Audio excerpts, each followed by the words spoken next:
है guys, hope you all are doing great. चलो अभी हम लोग बेसिकली ईटीएल टेस्ट केसेस कितने टाइप के होते हैं, क्या क्या होते हैं, वो सारा देख रहे हैं। तो पिछले दो वीडियोस में हमने total 6 different type of test category या टेस्ट केसेस हम लोगों ने देखा हुआ, ठीक है। आज हम लोग सेवन्थ टेस्ट केस देख रहे हैं, seventh type of test case देख रहे हैं, ठीक है। और बाकी के भी देखते जाएंगे। चलो सेवन्थ में क्या होता है, सेवन्थ में इंक्रीमेंटल लोड टेस्टिंग, ठीक है। ये बहुत ही इंपॉर्टेंट कंसेप्ट होता है, इंक्रीमेंटल लोड टेस्टिंग, ठीक है। ये क्या होता है, ये हमारा ईटीएल का बहुत ही इंपॉर्टेंट टेस्ट केस होता है। क्योंकि क्या होता है, जैसे मैं आपको बताता हूँ इसमें, ठीक है। इंक्रीमेंटल लोड में दो तीन चीजें होती हैं, ठीक है। इसमें क्या होता है, एक तो पहला होता है initial load verification, initial load verification, ठीक है।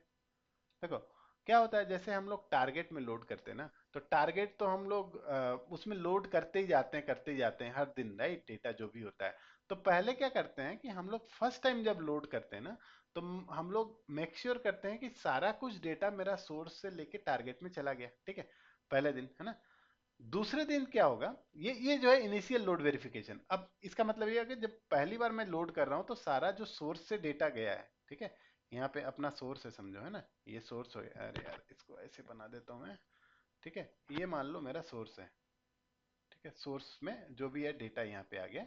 अब यहाँ से जब मैं ये ईटीएल चलाया यहाँ पे, ठीक है, और ये जो है मेरा टारगेट डेटा वेयर हाउस में अगर लोड कर दिया यहाँ पे, ये मान लो डेटा वेयर हाउस है, लोड कर दिया। अब देखो, जब यहाँ पे मैं बोलता हूँ कि यहाँ पे सब कुछ जो भी कंडीशन वगैरह है, यहाँ पे 1000 रिकॉर्ड्स है, समझो, ठीक है।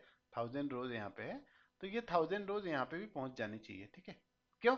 क्योंकि फर्स्ट टाइम लोड कर रहे हैं ना, इसलिए इनिशियल लोड वेरिफिकेशन हम बोल रहे हैं। तो ये पहला हम लोग जरूर वेरिफिकेशन करेंगे, ठीक है। दूसरा हम लोग क्या करेंगे, चेंज डेटा कैप्चर। देखो ये बहुत इंपॉर्टेंट कॉन्सेप्ट है, समझो, ध्यान से समझना, ठीक है।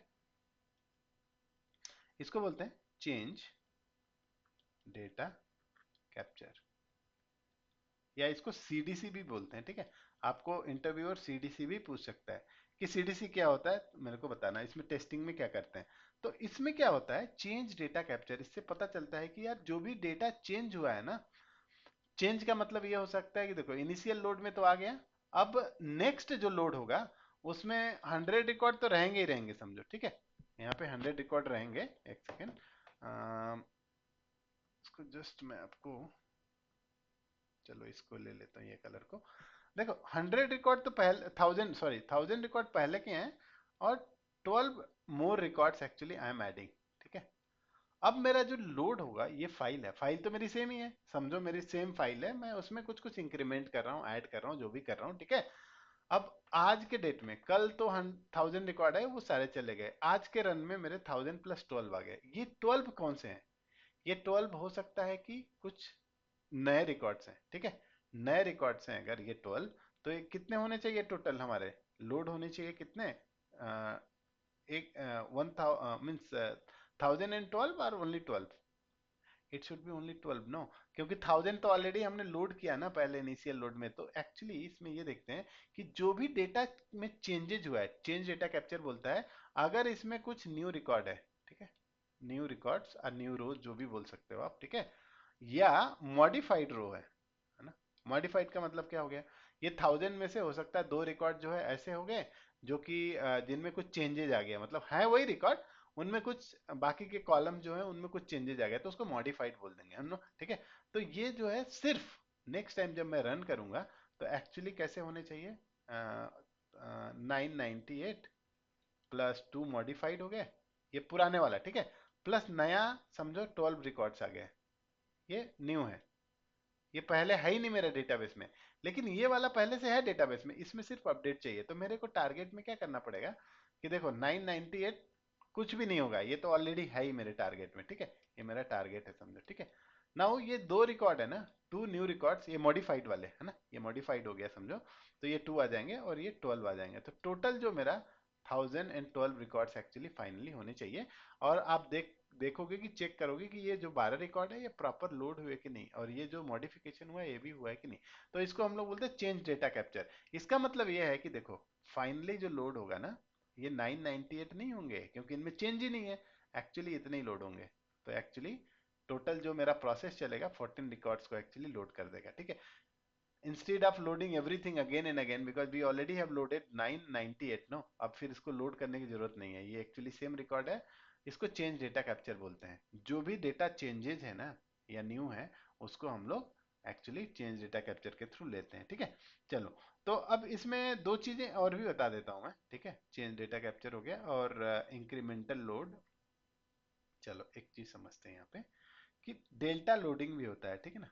Delta delta loading, delta loading test. अब डेल्टा लोडिंग टेस्ट क्या बोलता है कि ये बेसिकली ये देखता है कि कल के यही वाला कंडीशन है ना, यहाँ पे डेल्टा लोड, एक्चुअली आप देखोगे ध्यान से तो यहाँ पे डेल्टा लोड है। समझो, मैं एक थोड़ा सा सिनारियो, ये कोई अलग कॉन्सेप्ट नहीं है, सेम कॉन्सेप्ट जो मैंने अभी जस्ट ऊपर बताया, ठीक है। पहला जो इनिशियल लोड है, समझो 1000 रिकॉर्ड्स है, 1000 मेरा पहुंच गया यहाँ पे, ये फर्स्ट रन है, ठीक है। फर्स्ट रन है किसी डेट का। सेकेंड रन है ये किसी और डेट का है, ठीक है। अब इसमें से क्या हो गया, ये तो लोडेड है ऑलरेडी। सेकेंड टाइम पे सेम फाइल है, उसमें क्या हो रहा है कि 998 पुराने रिकॉर्ड है, इनमें कोई चेंज नहीं है, सेम रिकॉर्ड जो यहाँ पे लोड का है, ठीक है। दो रिकॉर्ड जो है मॉडिफाइड है, और एक 12 रिकॉर्ड जो है, लेट से ऐसे लेता हूँ, इसमें से ये नए, तो ये दोनों कितने हो गए, ये 14 रिकॉर्ड हो गए, ये 14 जो है यहाँ पे लोड हो जाएंगे। 14 लोड कैसे हो जाएंगे, क्योंकि यहाँ पे 998 तो सेम रहेगा, प्लस 14 ऐड कर देंगे तो ये आ जाएगा 1012 रिकॉर्ड, ठीक है। अब इसमें change data capture, delta loading का मतलब ये होता है कि भाई ये जो ऑलरेडी डेटा लोड है ना पहले का, इसको मैं डेटा लोड, इसको इसको मैं लोड नहीं कर रहा हूँ फिर से, ठीक है। ये इसीलिए बोलते हैं डेल्टा। डेल्टा का मतलब होता है only difference which are different new records and modified record, जो मैंने यहाँ पे बताया था, तो इसी को बोलते हैं डेल्टा लोडिंग। अब इसको टेस्ट करने का तरीका यही होता है कि आप सोर्स में जाके कुछ चेंजेस करके देख लो, और फिर रन करके देखो, तो यार मतलब फाइनली लोडिंग दिखाना चाहिए इतने रिकॉर्ड एक्चुअली, है ना। ये वाले तो होने ही चाहिए, क्योंकि ये सारे स्किप हो जाएंगे हमारे, क्योंकि ऑलरेडी है ये ऑलरेडी मेरा डेटाबेस में। इसी को बोलते हैं डेल्टा लोड टेस्टिंग बेसिकली, ठीक है। चलो, अब आगे का हम लोग टेस्टिंग देखते हैं, कुछ बहुत ही इंपॉर्टेंट टेस्टिंग है, ठीक है। तो ये कौन सा था मेरा, ये था आपका जो है इंक्रीमेंटल लोड, है ना। उम्मीद करता हूँ यार आपको सब समझ में आ रहा होगा ये, है ना। तो नेक्स्ट वाला आप देखते हैं। नेक्स्ट जो टेस्ट केस होता है, उसको हम लोग बोलते हैं एरर हैंडलिंग टेस्टिंग, ठीक है। Error error handling. अब एरर हैंडलिंग का क्या मतलब होता है यार, देखो ये बहुत ही इंपॉर्टेंट टेस्ट होता है, कि इसको रेजिलियंस टेस्ट भी बोलते हैं। रेजिलियंस या हमारा जो सिस्टम का साउंडनेस अगर चेक करना है, देखो क्या होता है कि अच्छे टाइम पे तो सब कुछ ठीक चलता है ना, अगर जॉब सही चल रहा है, डेटा सही आ रहा है सोर्स में, तो मेरा जॉब रन करेगा, सब कुछ सही चलेगा, राइट। लेकिन एक चीज बताओ, कभी एक्सेप्शन आ गया आपके सिस्टम पे, मतलब एक्सेप्शन किस टाइप का आ गया आप पूछोगे, तो बहुत सारे टाइप के हो सकते हैं। ऐसा हो सकता है कि जो डेटा आ रहा है ना, रॉन्ग डेटा आ गया, ठीक है। Wrong data in the source. अब उसको आप रन करोगे तो ये सिस्टम जो है कुछ रॉन्ग हो जाएगा ना, है ना, क्योंकि इसमें लोड नहीं होगा। फॉर एग्जांपल यार, मतलब जैसे इसका एग्जांपल अगर मैं दूं आपको, तो समझो कोई नेम फील्ड है, ठीक है। किसी का नाम होना चाहिए ये, इसको ना कुछ ये नेम फील्ड है, और इस डेट इस फील्ड में, ये मेरा सोर्स है मान लो, इसमें कुछ ना 1 2 3 4 ऐसे करके इंटीजर डेटा आ गया, ठीक है। या एक काम करो, ये थोड़ा सा अलग हो जाएगा, मैं ऐसे बताता हूँ। कोई मेरा सोर्स है, ठीक है, ये सोर्स है। अब इसमें समझो, इसमें एम्प्लॉय नंबर आ गया, ठीक है। Employee number. अब मेरा सोर्स वाला जो फाइल है, उसी ये सोर्स ही है ना, इसमें क्या आना चाहिए, आइडियली इंटीजर डेटा आना चाहिए ना। इंटीजर के जगह पे इसका कुछ आ गया कि ABCD something like this. Actually ये रॉन्ग है ना। ये फाइल पे तो मेरा कोई कंट्रोल नहीं है, कोई भी कैसा भी भेज सकता है फाइल में।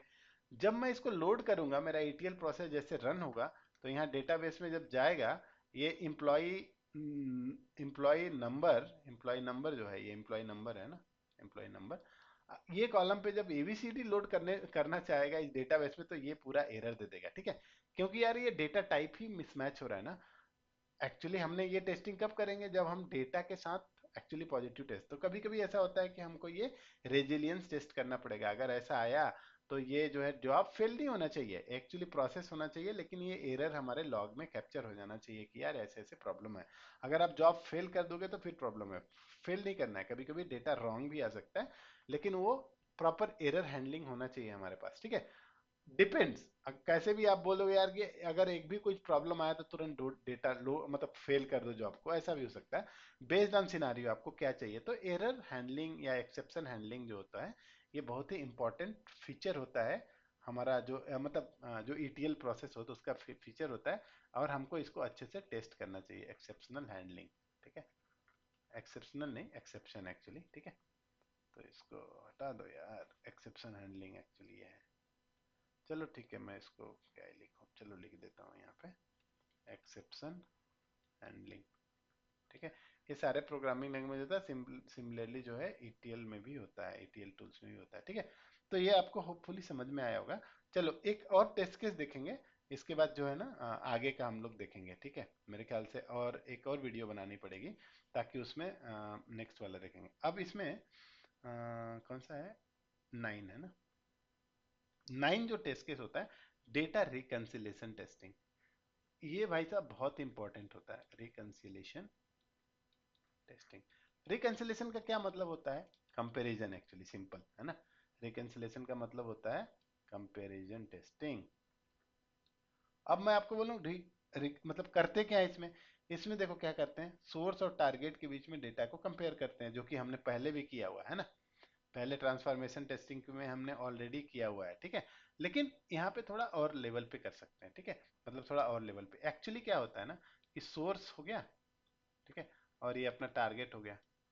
सोर्स और टारगेट में जो डेटा है ना, उसको कंपेयर करते हैं एग्जैक्टली फील्ड टू फील्ड, है ना।